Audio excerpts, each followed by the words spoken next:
नमस्कार, आप देख रहे हैं न्यूज कैपिटल एक्सप्रेस और मैं हूं आपके साथ भारती लोधिया। ये रुक करते हैं खबर की ओर। बजट पर जीतू पटवारी के बयान पर बोले डिप्टी सीएम, 100 चूहे खाकर बिल्ली हज को चली। सूपा बोले तो बोले, छलनी क्या बोले। मध्य प्रदेश को लगातार बीमारू राज्य का कलंक लगाने वाले तेजी से बढ़ते मध्य प्रदेश को पचा नहीं पा रहे। 20 साल से प्रदेश की तस्वीर बदल रही है। सभी संभाग के मुख्यालय विश्व स्तरीय सड़कों से जुड़ गए हैं। सिंचाई, स्वास्थ्य, हर मामले में मध्य प्रदेश बढ़ रहा है। नागर सिंह चौहान पर बोले डिप्टी सीएम, राजेंद्र शुक्ल नागर सिंह चौहान परिवार के सदस्य हैं, मानेंगे क्यों नहीं। के बजट में युवाओं को, बेरोजगारों के लिए बड़ी सौगात लेके आया है, जिसमें उनके स्किल डेवलपमेंट को लेके, उनके रोजगार को लेके, और जो रोजगार देने वाले लोग हैं उनको भी इंसेंटिव से संबंधित विशेष योजनाएं हैं, जिससे कि बेरोजगारी की एक समस्या का समाधान होगा।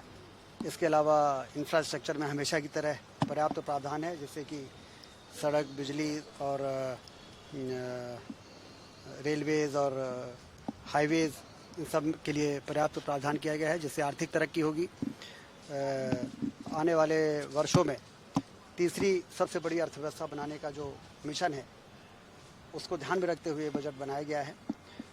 मोदी जी ने कहा है कि इन 5 वर्षों में देश की अर्थव्यवस्था को जिस तरीके से 11वें से 5वें में पहुंचाया है, अब तीसरे स्थान पर पहुंचाना है और 2047 तक पहले स्थान पर पहुंचाना है। दूरदर्शी और भविष्य को ध्यान में रखते हुए ये बजट देश के सामने आया है। सर, 15 अगस्त जो है आने वाला है, मंत्रियों को इंतजार है प्रभार वाले जिलों का, कब तक? तो जल्दी हो जाएगा। सर, जो कल समीक्षा बैठक हुई है उसमें सीएम ने ये भी निर्देशित किया है कि अब जो है वो जो खर्चे हैं उनकी लिमिट करना है और अब बचत पे ज्यादा फोकस करना है, विकास पे ज्यादा फोकस करना है। तो क्या क्रियान्वयन रहने वाला? उसकी निर्देश हो गए हैं, अब उस पर कार्रवाई होगी और सारे विभाग जो हैं, जितना भी इस प्रकार का रेवेन्यू हेड का जो बजट है उसको कितना कम कर सकते हैं, उसकी रोड मैप बनाएंगे। सर, कब तक माना जाएगी, कब तक प्रभार जिले कब तक, क्योंकि 15 अगस्त से माना उसके पहले आवंटित हो जाएगी निश्चित। सर, क्योंकि आप लगातार स्वास्थ्य सुविधाओं को भी देख रहे हैं, जो बीएमएचआरसी अस्पताल है वहाँ पर अभी डॉक्टर्स की कमी है। नियुक्तियां हो गई हैं पर अभी तक उन्होंने चार्ज नहीं लिया है। ऐसे में वहाँ पे स्पेशलिस्ट नहीं है, डॉक्टर्स नहीं है, तो मरीज काफी ज्यादा परेशान भी हो रहे हैं। अपना यहाँ का बीएमएचआरसी कैंसर हॉस्पिटल, जो गैस राहत हॉस्पिटल। हाँ। नहीं, वो जो गैस राहत अस्पताल है उसमें जो उनकी आवश्यकता है उसकी पूर्ति लगातार होती रहती है। उनकी जो डीन है वो पिछले दिनों उन्होंने मुलाकात भी की थी और जो भी इशूज़ वो उठाती हैं उनके समाधान के लिए, और वो बहुत अच्छे तरीके से चल भी रहा है।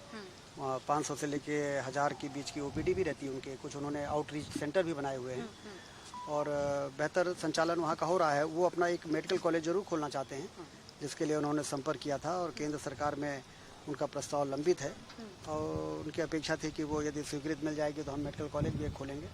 तो यदि कोई परेशानी आती है तो उसका समाधान होता है। सर, लेकिन मध्य प्रदेश के अस्पताल ऐसे भी परिवार के हैं तो ना मानने का कोई सवाल ही नहीं है।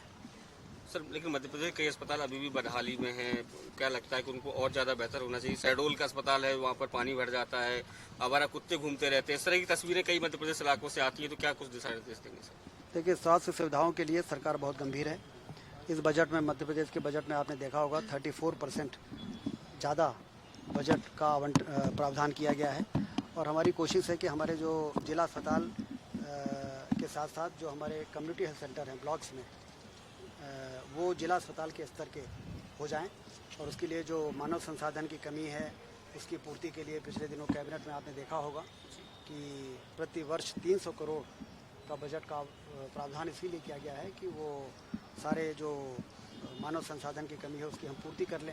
2500 डॉक्टरों की भर्ती हम करने जा रहे हैं और पैरामेडिकल स्टाफ की करीब 15000 लोगों की भर्ती कर रहे हैं। तो उससे वो कमियां दूर होंगी। सिक्योरिटी और सफाई के जब स्टाफ पर्याप्त संख्या में होंगे तो फिर इस प्रकार की जो कभी कभी इस प्रकार के फोटोज़ देखने को मिल जाते हैं वो भी बंद हो जाएंगे। सर, प्रदेश कांग्रेस अध्यक्ष इसको धोखे का बजट बता रहे हैं। उनका कहना है कि 29 की 29 सीटें बीजेपी के पास हैं, लेकिन मध्य प्रदेश को मिला कुछ नहीं है डायरेक्ट। मध्य प्रदेश को लगातार बीमारू राज्य का कलंक लगाने वाले लोग तेजी से बढ़ते हुए मध्य प्रदेश को बढ़ता हुआ मध्य प्रदेश उनको पच नहीं रहा है। लगातार पिछले 20 वर्षों से मध्य प्रदेश की तस्वीर बदली जा रही है। सारे संभागीय मुख्यालयों को 4 लेन की शानदार विश्वस्तरीय सड़कों से जोड़ दिया गया है। सिंचाई की नहरों का जाल पूरे मध्य प्रदेश में फैलाकर अभी भी हम शांत नहीं हैं। 47 लाख हेक्टेयर में सिंचाई करने के बाद फिलहाल के लिए इस खबर में इतना ही। देश विदेश की तमाम खबरों को जानने के लिए देखते रहिए न्यूज़ कैपिटल एक्सप्रेस। नमस्कार।